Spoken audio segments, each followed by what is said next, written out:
Alright, today I'm reviewing the Solar S1.6 with the Solar Duncan Plus pickups. Now you could say this has a lot of modern features with the stainless steel frets, the ebony fretboard, the two humbuckers, and of course the Evertune bridge. I'm going to be talking about my thoughts about this guitar, the good and the bad. I'm going to show you how it sounds, and I'm even going to include a full mix demo song. And by the way, this is my guitar. I've bought it and I've owned it for a while, so I'm not sponsored by Solar or any brand shown in this video.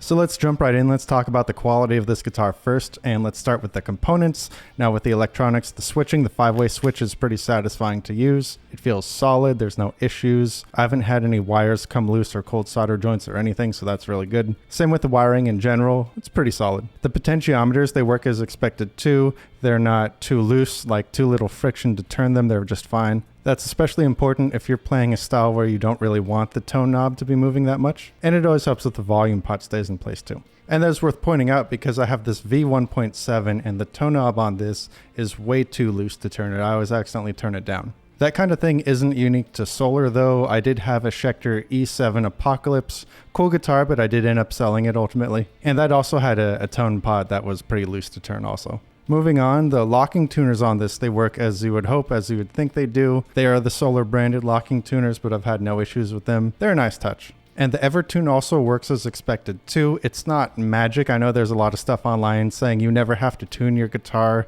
again, and you do. It's a mechanical system, but it is very stable. You only have to check the tuning once in a while instead of, say, once every few takes if you're recording or once every few songs if you're performing. You'll basically be good for the whole set or for most of the day. I noticed with the Evertune, it does seem to, I guess, unwind over time, something like that. The strings go a little flat over time. And to fix that, you just increase the tension again at the headstock. Because I've noticed that there's the 3 zones. You've got the middle zone where it's kind of constant pitch. And then you've got the 2 zones where the arm bottoms out. And I have a video explaining what the zones are, like the bend zone, all of that. I'll link that in the description. But in the middle, in that constant pitch zone, depending on if you tighten or loosen the string you add or remove tension, the pitch will change just a little bit, so watch out for that. And so then too, going back to the locking tuners, the reason why I like having locking tuners with the Evertune is that then you won't have any string slips, you won't have any changes in tension in the string then. And that makes sure you'll stay in the bend zone if you set it up to be like that. You won't have to suddenly bend the string more to get that string bend.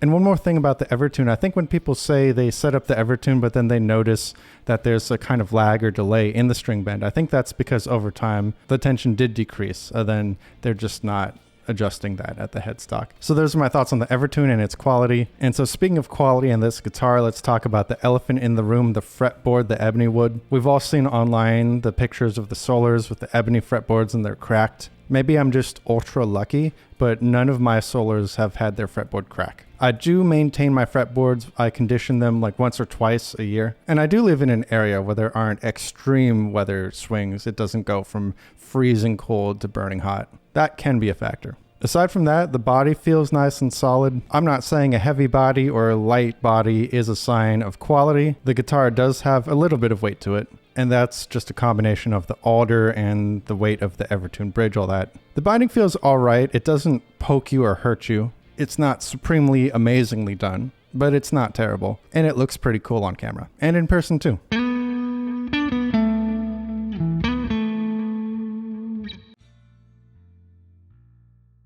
Now let's move on to the playing feel of this guitar. This guitar is a lot of fun to play. It feels pretty good. The neck isn't Ibanez thin, talking about the neck profile. It has some chunk to it, but it's not a super thick neck. You can do your shredding, you can do riffing, all kinds of stuff on it. If you really wanted to, you could do your thumb over the neck, Hendrix style stuff. You are probably getting this guitar to play metal to riff on it. It is a black super strat with 24 frets, 2 humbuckers, but I'm not saying you can't play Hendrix on it. You do have that 5-way switch. You do have a bunch of tones. I'll demo the tones in a little bit. Moving up the neck to the 24th fret, the fret axis is fantastic. You have this kind of set-in neck here.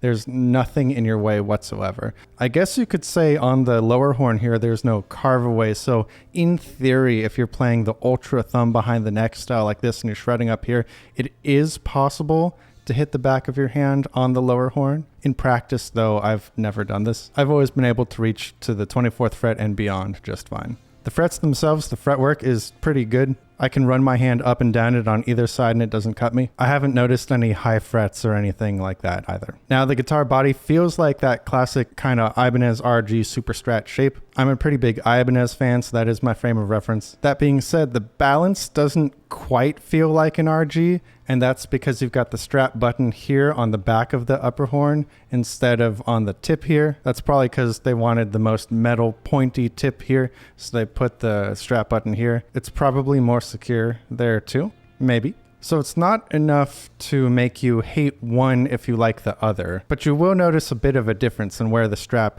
lays on your body, just a little bit. So if you play all kinds of guitars and that kind of thing doesn't matter to you, that's great. If you really have to have your guitar a certain way, you need the strap to lay on your body exactly right. That is something to think about.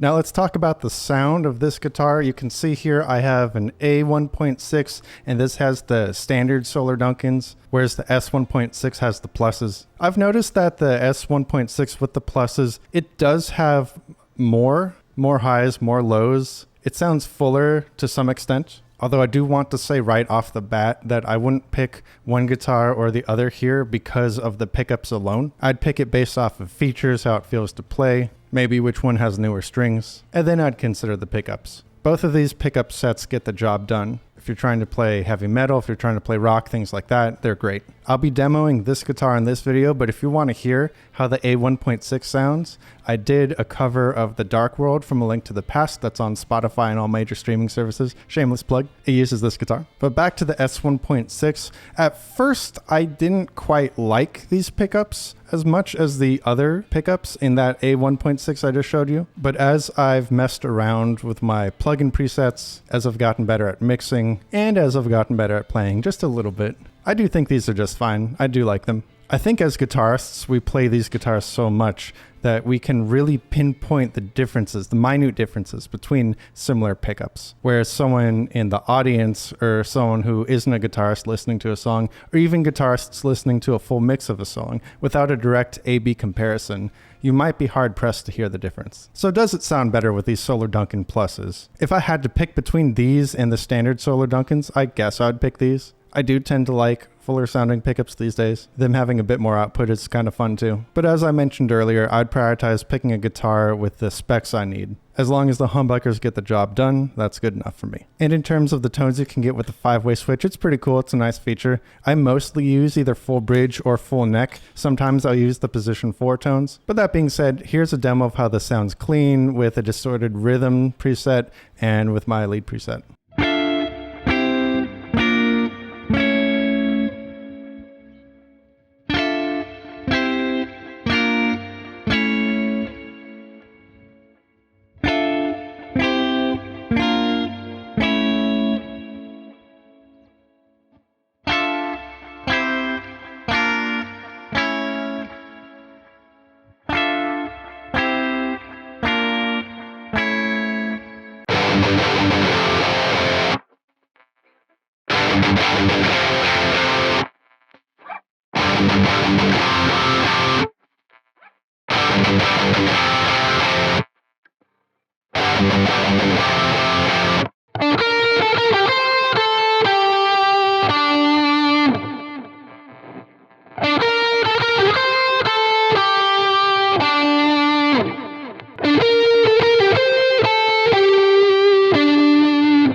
So overall, do I like this guitar? Yes, it's very fun to play. I think it looks cool. It has all the features I generally like. It gets the job done, and the Evertune is some nice assurance that it'll be in tune. And part of that is that even though you have to tune it with the Evertune tool, you also set it up with the same Evertune tool. So you set the string height and the intonation. It's pretty easy to set those on this bridge. So I don't have to worry about if I need to do some emergency setup. I know that'll be very quick to do.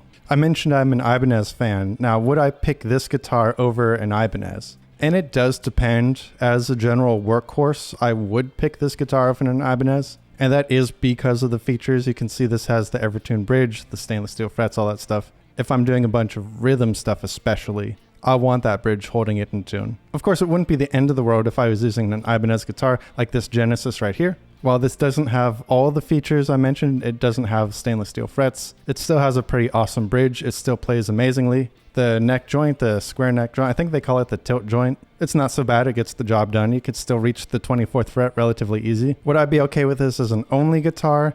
And I probably would be okay with that. Maybe I'd want something a bit higher in quality, like a made in Japan Ibanez Prestige. That just suits my personal tastes. But this would be less painful to replace if it got damaged or stolen. And in general, would I pick this over a higher priced guitar? I did mention a Prestige, but here's a J Custom. And while it's true I can play better on the J Custom, for the reasons mentioned, I would pick this guitar to use to play shows, to do practices with, even to record with. I wouldn't feel as bad putting playing wear on this guitar. Of course, I'm not a guitar virtuoso, so for those really hard shred parts that come up every now and then, if this was my only guitar, I would be thinking about the J Custom. Now, does the inlay ruin the guitar? The Solar inlay can be pretty polarizing. Some critics would say they don't want to be promoting the Solar brand with this inlay, but you have to remember all these guitars, they do have the name of the brand on the headstock. Even the Ibanez or the Fender or the Gibson, the LTD ESP. So then it'll come down to if subjectively you like the inlay, if you think it's ugly or if you think it's cool. And that's perfectly fair if you don't like the way it looks. Is this guitar worth it? If you like the specs, so the stainless steel frets, the 2 humbuckers, the Evertune, 5-way switch, etc. If the kind of Solar guitars brand matches the kind of music you like to play, and if in general you like the Ibanez or the LTD style necks, then yeah, I'd say this is worth it. It's a pretty good guitar. You'll probably like it. Everything pretty much works as advertised. So there you have it. Those are my thoughts on the Solar S1.6 with the Solar Duncan Plus pickups. What do you think? Do you think this is an awesome guitar? Would you rather go with something else? Do you have any other questions? Be sure to comment them down below. Of course, this is YouTube, so be sure to like, comment, subscribe, share the video, print out every frame and mail it. If you're looking for something cool to listen to, consider streaming my music on Spotify and all major streaming services. I do some video game metal covers, some original songs. Next up is the full mix demo, but as always, peace.